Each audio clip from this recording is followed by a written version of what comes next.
귀한 찬양 감사드립니다. 샬롬 찬양대 그리고 합의 찬양단의 찬양도 감사드립니다. 그리고 올 한 해도 정말 안 보이는 곳에서 음향으로 그리고 영상으로 섬겨주시는 청년들께 진심으로 감사드립니다. 여러분, 지난 여름 우리 청년들이 농화를 하고 온 곳 단비교회입니다. 근데 그 단비교회 한옥 건물이 워낙 아름다워서 멀리서도 그 교회에 보러 오는 사람들이 있을 정도입니다. 그런데 단비교회 정운영 목사님이 혼자 그 건물을 설계하고 그리고 주변에 몇몇 지인들의 도움을 받아서 집 짓는 데 바친 세월이 10년입니다. 10년. 처음 시작할 때는요, 좀 힘들다 못해서 정말 비참하다 싶을 정도의 상황에서 시작되었습니다. 지금으로부터 한 4년 전이었던 것 같습니다. 교회가 완공이 된 후에 저는 여름에 휴가를 내서 단비교회를 찾았습니다. 그곳 어린이들을 위해서 여름 성경학교 비슷한 것을 인도했습니다. 저는 성경 공부 마지막 시간에 어떤 어린이 성경에 나오는 예수님의 생애를 이렇게 쭉 그려낸 그림 여러 장을 바닥에 이렇게 깔아놓고서 그 시골 아이들 중에서 시골 아기들이 자기의 마음에 제일 와닿는 그림을 하나씩 좀 골라보라고 그렇게 부탁을 했습니다. 아이들은 자기 마음에 와닿는 그림, 삭개오 그림, 풍랑을 잔잔케 하신 그림, 그런 그림들을 하나씩 골라서 왜 자기에게 그 그림이 인상적이었는지를 이야기하는 시간을 가졌습니다. 그런데 단비교회 정운영 목사님의 막내딸, 딸내미가 그때 초등학교 6학년이었습니다. 이름이 효비인데요. 효비가 고른 그림은 하고 많은 그 그림들 중에서 다른 애들은 고르지 않던 예수님의 탄생 그림이었습니다. 바로 이 그림인데요. 아니, 왜 이 그림을 골랐느냐고 제가 물어봤습니다. 그랬더니 초딩 6학년 효비가 이렇게 대답했습니다. 이 그림을 보니까 예수님도 참 힘들게 태어나셨구나 라는 사실을 알게 되었다. 이렇게 해서 그 그림 고른 자기의 그 마음을 밝혔습니다. 저는 피식 웃음이 나오기도 했지만 순간 짠했습니다.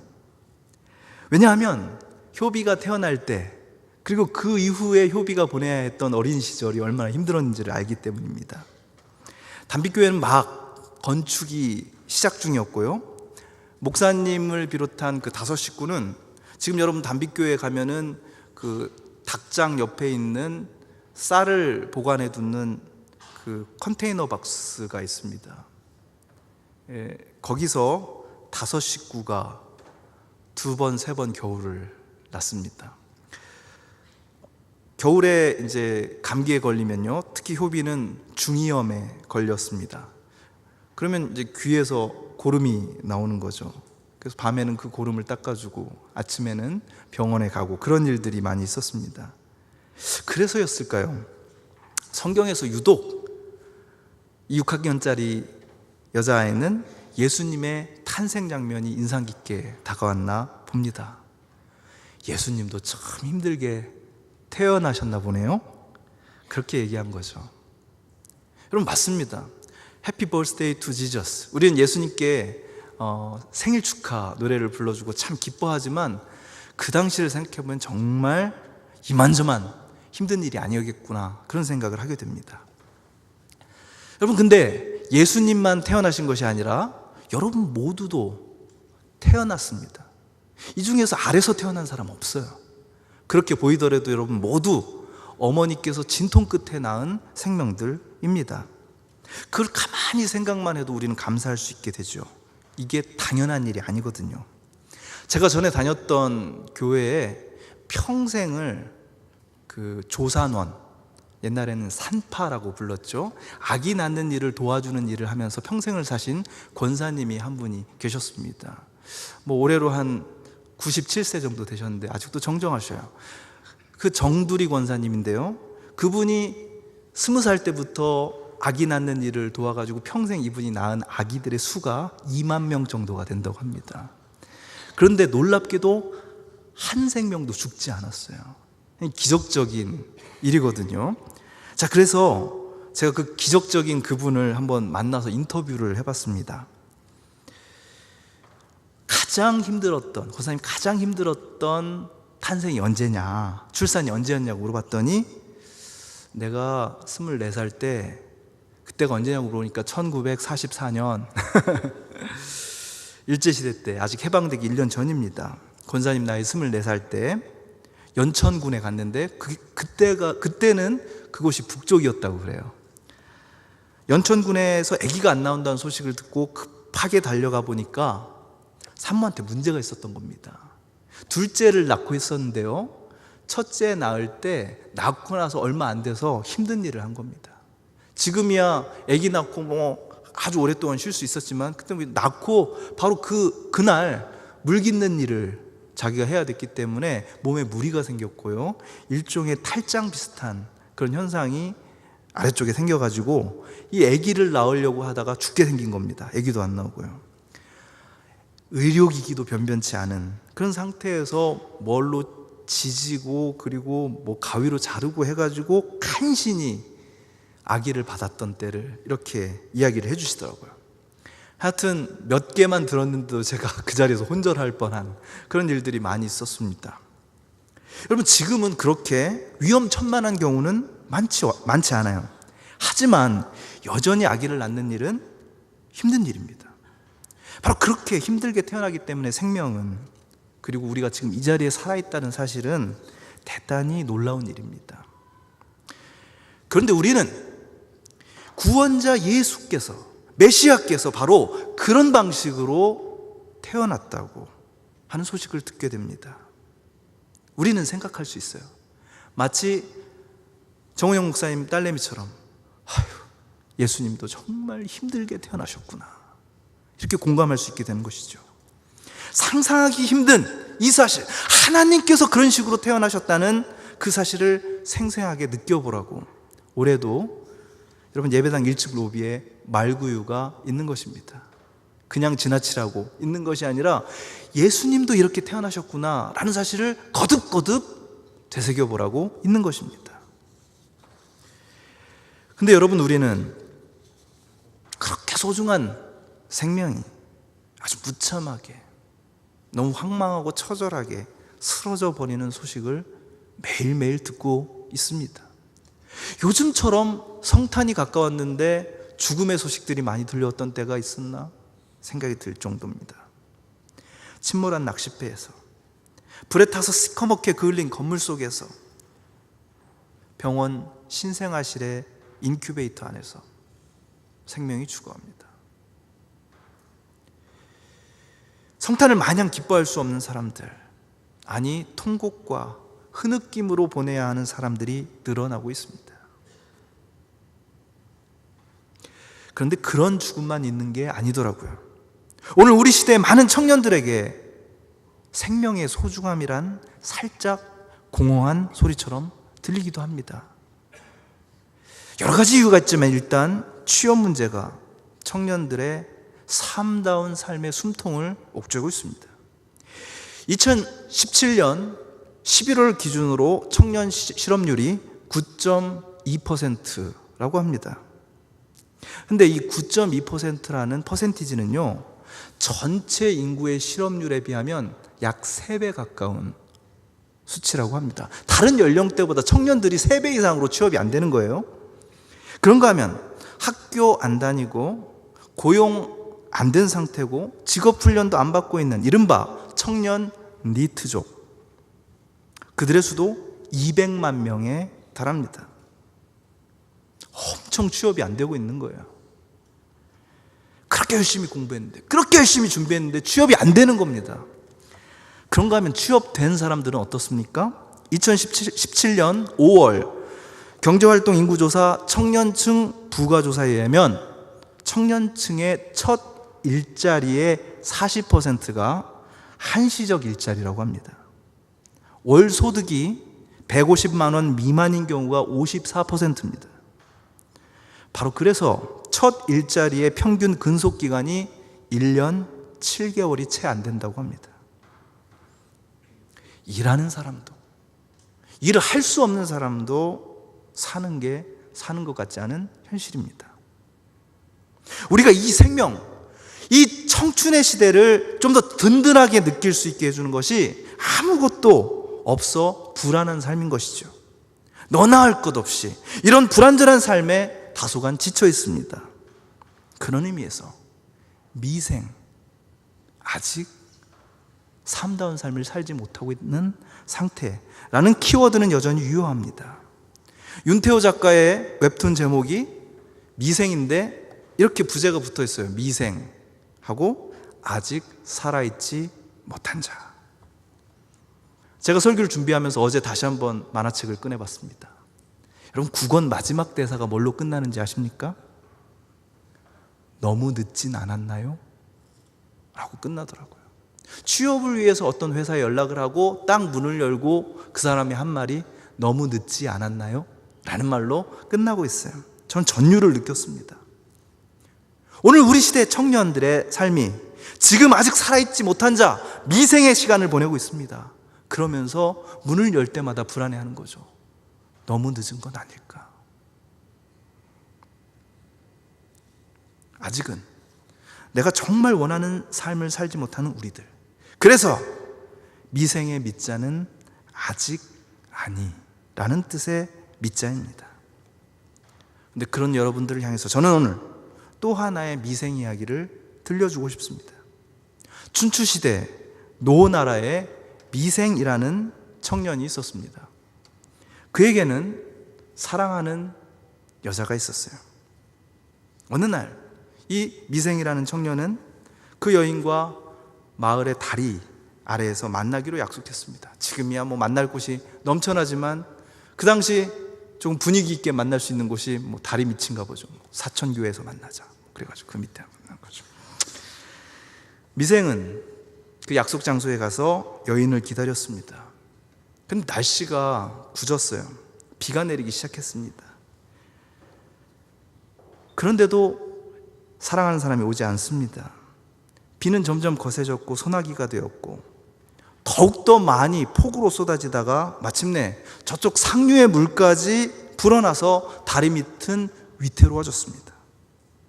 그런데도 거기 있으면 정말 위험한데도 미생은 버티고 그 여인을 기다렸습니다.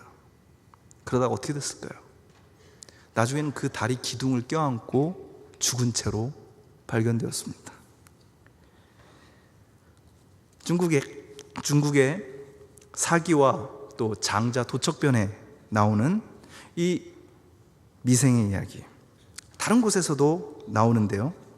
미생의 이런 철석 같은 믿음, 신의를 가리키는 말이 미생지신이라고 합니다. 미생지신이라는 말은 어떻게 풀이가 되냐면요, 작은 명분에 집착하는 고지식하고 융통성 없는 사람을 일컫는 말로 쓰입니다. 미생지신. 야, 그거 하나 이렇게 좀 융통성 있게 못하고 거기에 집착하다가 뭐 생명도 놓치고 건강도 놓치고 그러냐. 특히 장자는요, 도척이라는 사람의 입을 빌어서 미생을 신랄하게 비판합니다.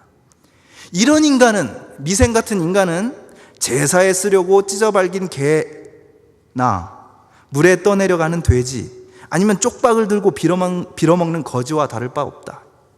쓸데없는 명분에 빠져 소중한 목숨을 가벼이 여기는 인간은 진정한 삶의 길을 모르는 놈이다 라고 이야기합니다.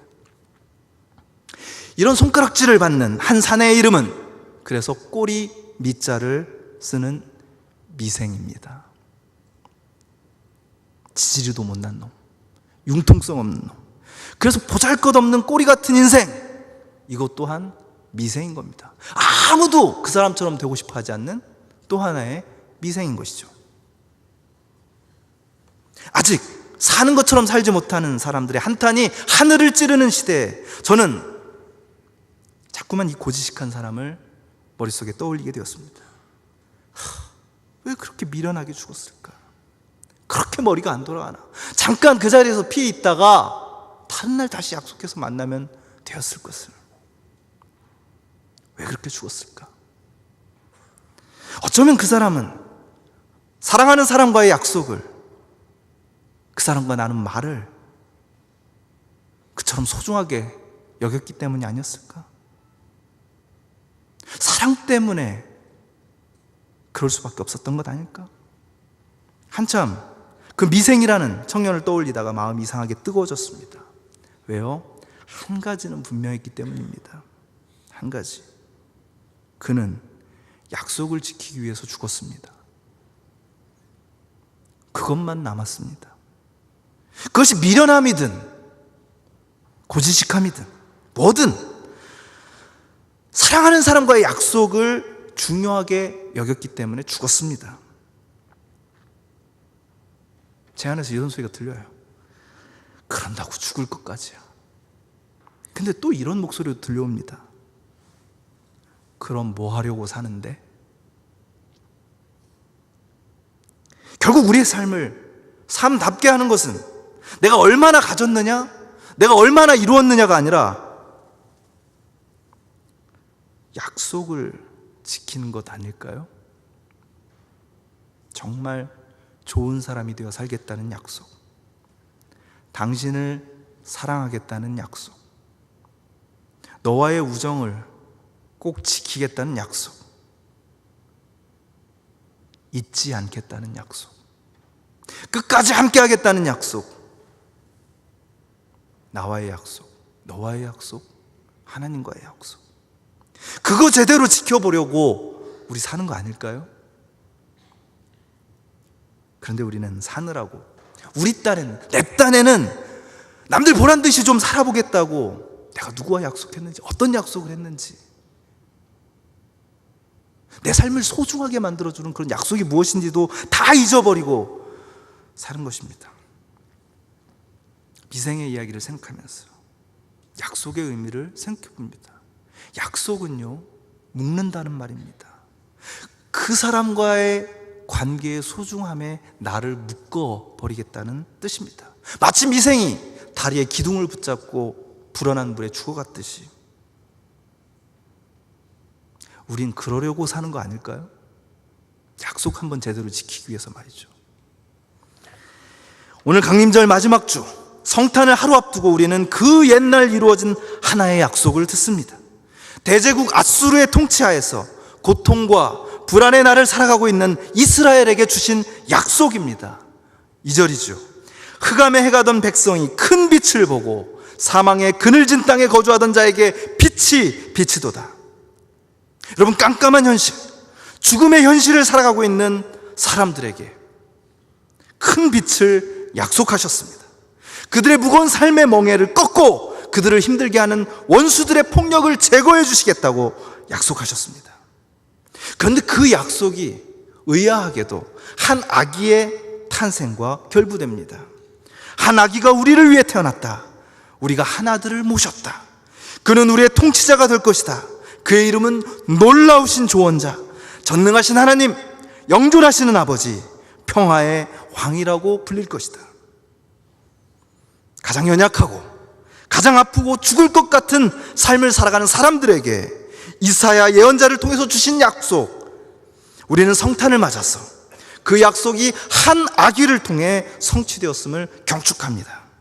성탄이 기쁜 소식인 이유는 딱 하나입니다.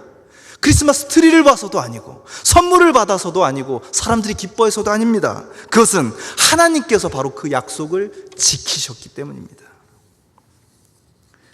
그 약속에 모든 것을 거셨습니다.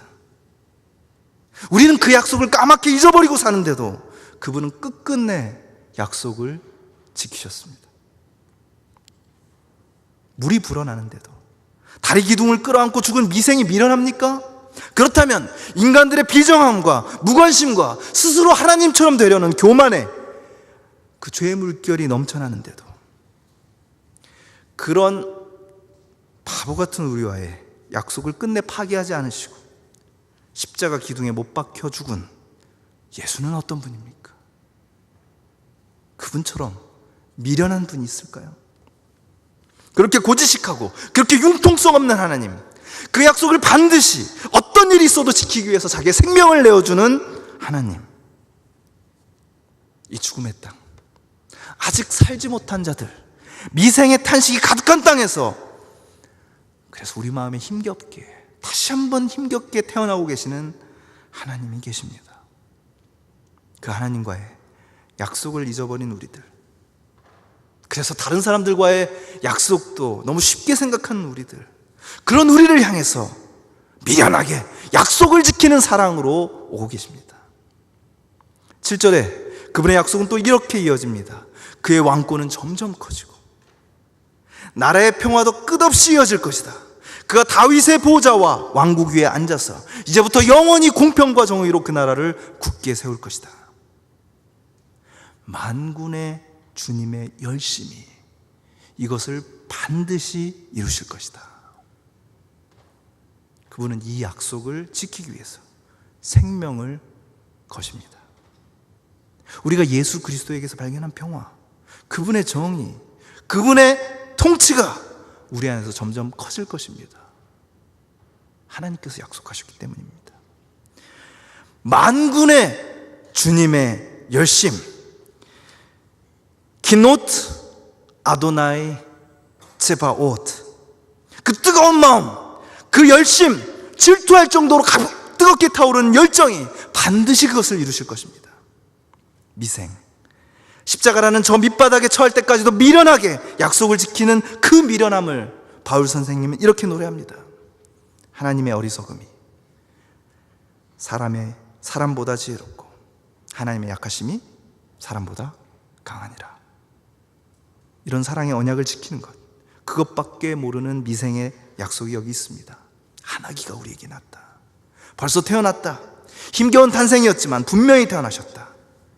그 말씀의 약속, 언약, 그것은 반드시 이루어질 것이며 이미 이루어졌다. 약속이란 말은 다시 한번 묶는다는 뜻입니다. 언약은 말로 묶으신다는 뜻입니다. 그분의 말씀이 저와 여러분을 단단히 묶어주십니다. 단단히 묶으셔서 우리의 삶을 다스리시되 평화와 평강으로, 평안으로 통치하셔서 마침내 그분의 나라에 이르기까지 포기하지 않으실 겁니다. 죽기까지 복종하신 그 열심, 만군의 여호와의 열심이 그것을 이루실 것입니다.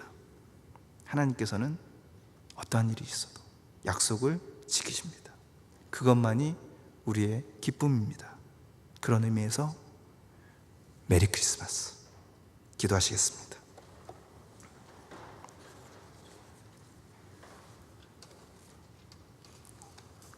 하나님, 울고 싶은 현실입니다. 왜 우리 주변에는 이렇게 많은 죽음들이 있는지 탄식하게 됩니다. 아니, 우리 주변에서 그렇게 비참하게 죽어가는 죽음에도 별로 관심이 없을 정도로 우리 내면에 반생명, 미생명,